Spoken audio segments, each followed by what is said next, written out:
পবিত্র জিলহজের চাঁদ ওঠার পর কোরবানি দাতার করণীয়। ১. কোরবানি নিয়ত করা। আল্লাহর সন্তুষ্টির জন্য আন্তরিক নিয়ত করতে হবে। ২. নখ, চুল ও পশম না কাটা। ৩. ৫ ওয়াক্ত নামাজ গুরুত্ব সহকারে আদায় করা।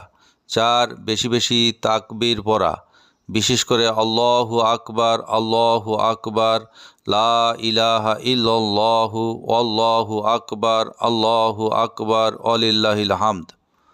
৫. কুরআন তিলাওয়াত ও জিকির করা। ৬. তওবা ও ইস্তেগফার করা।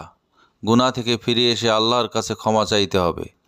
৭. সামর্থ্য থাকলে রোজা রাখা, বিশেষ করে ৯ জিলহজ আরাফার দিন রোজা রাখা উত্তম। ৮. কোরবানির পশুর যত্ন নেওয়া, পশুকে কষ্ট না দেওয়া, ভালোভাবে খাওয়ানো ও সুস্থ রাখা। ৯. লোক দেখানো থেকে বাঁচা, কোরবানি যেন শুধু আল্লাহর জন্য হয়। ১০. ঈদের নামাজের পর কোরবানি করা, ঈদের নামাজের আগে কোরবানি করা সহি নয়।